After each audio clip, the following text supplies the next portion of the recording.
नमस्कार दोस्तों, स्वागत है आपका मेरे चैनल राधा की आवाज में। चैनल पे नए हैं तो लाइक सब्सक्राइब जरूर करें।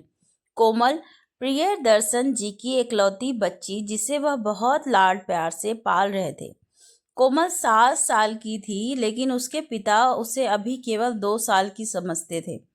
प्रियदर्शन जी बहुत बड़ा कारोबार था उनका। शहर के बीचों बीच आलीशान कोठी, कई नौकर उनके घर की देखभाल करते थे, कई बड़ी गाड़ियां, पैसों की कोई कमी नहीं थी। सुबह कोमल सो रही थी, तभी उसकी मम्मी कविता ने उसे उठाया। कोमल जल्दी से अपने पापा से मिलने आ रही थी, क्योंकि पापा चले जाते हैं, फिर रात को देर से आते हैं। वह सीढ़ियां उतर ही रही थी, तभी उसने देखा उसके पापा मैनेजर राधे श्याम को डांट रहे थे। राधे श्याम जी, आपको कितनी बार कहा है कि मुझे काम में लापरवाही नहीं चाहिए, लेकिन आप ठीक से काम ही नहीं कर रहे हैं। ऐसा है तो आपको नौकरी से निकाल देता हूँ। आपके जैसे बहुत से मैनेजर लाइन लगा कर खड़े हो जाएंगे। राधे श्याम जी की आंखों से आंसू झलक रहे थे। उन्होंने गिड़गिड़ाते हुए कहा, सर, मेरा बेटा बहुत बीमार था, इसी कारण हॉस्पिटल जाना पड़ा। मुझे काम से मत निकालिएगा, आगे से ऐसी गलती नहीं होगी। कोमल सीढ़ियों पर खड़े खड़े सब सुन रही थी। थोड़ी देर बाद बात करने के बाद राधे श्याम जी चले जाते हैं। कोमल अपने पापा के पास आ जाती है। उसे देखकर प्रियदर्शन जी बहुत प्यार से कहते हैं, मेरा बेटा आ गया, आज तो बहुत जल्दी उठ गया है। क्या बात है बेटी, कुछ उदास सी लग रही हो, किसी ने कुछ कहा क्या? यह सुनकर कोमल ने मुस्कुराते हुए कहा, नहीं पापा, किसी ने कुछ नहीं कहा है, बस आप वो राधे श्याम अंकल को डांट रहे थे, मुझे अच्छा नहीं लगा, बेचारे रो रहे थे। प्रियदर्शन जी ने कहा, बेटा तुम इन लोगों को नहीं जानती हो, ये लोग कोई ना कोई बहाना बनाते रहते हैं। आगे से मैं ध्यान रखूंगा कि तुम्हारे सामने ये सब ना हो।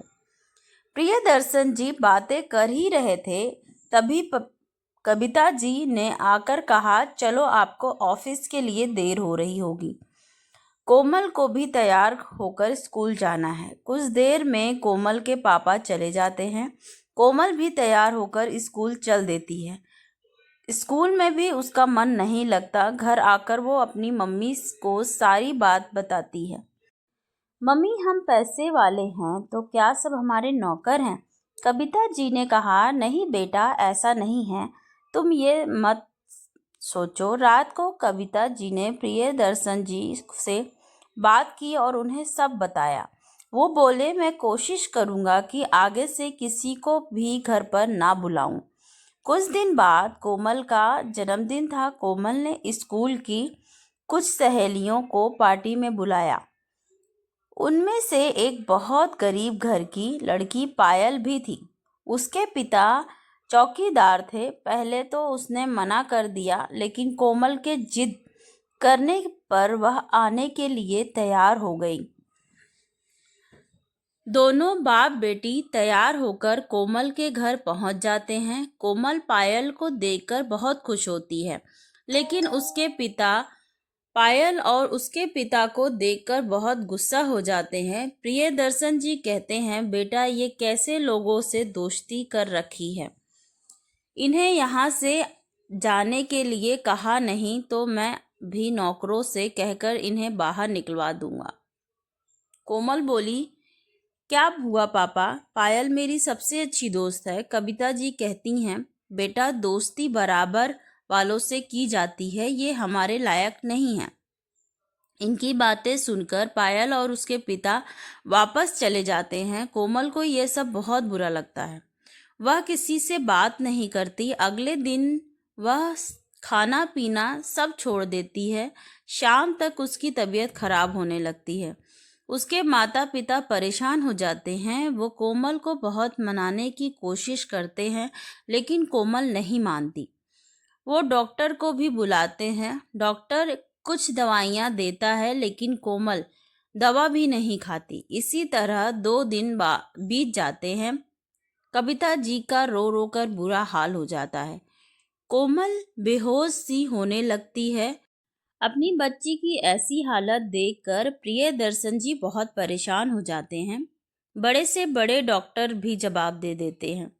कविता जी बहुत मुश्किल से कोमल से बात करती हैं। कोमल उन्हें बस इतना ही कहती है, मम्मी मैं गरीब होना चाहती हूँ जिससे किसी गरीब का दिल न दुखा पाऊँ। यह सुनकर उसके मम्मी पापा को गहरा धक्का लगता है। वो समझ जाते हैं कि उनका गरीबों से भेदभाव ही उनकी बेटी के लिए जानलेवा रोग बन गया है।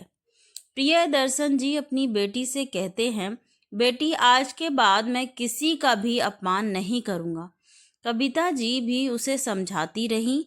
प्रियदर्शन जी उसे छोड़कर स्कूल पहुंच गए। वहां प्रिंसिपल को सारी बात बताई। उसके बाद वे पायल को लेकर उसके घर आए। प्रियदर्शन जी ने कहा, भाई जी मुझे माफ़ कर दो, मैंने उस दिन आपका अपमान किया था। मेरी बेटी उसी दिन से खाना पीना छोड़कर बीमार पड़ी है। मुझ पर एहसान कर दो, मेरे साथ चलो। पायल के पिता पायल को साथ लेकर उसके घर पहुंच गए। पायल ने कोमल से कहा, देख मैं आ गई, तेरे पापा ने मुझे लाया है, अब वो कभी गुस्सा नहीं करेंगे। प्रियदर्शन जी ने कहा, बेटा अब तो कुछ खा ले, देख मैंने अपना घमंड छोड़ दिया है, अब मैं अपनी सारी दौलत गरीबों में बांट दूंगा, तू भी अपनी जिद छोड़ दे। कोमल ने हाँ में सिर हिलाया।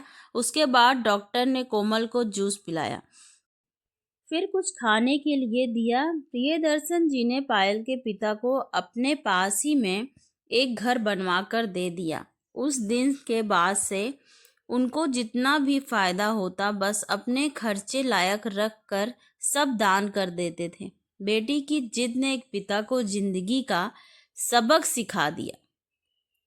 धन्यवाद दोस्तों, ये छोटी सी प्रेरणादायक स्टोरी आप लोगों को कैसी लगी कमेंट करके ज़रूर बताएं। Thank you so much for watching. Please like and subscribe to my channel.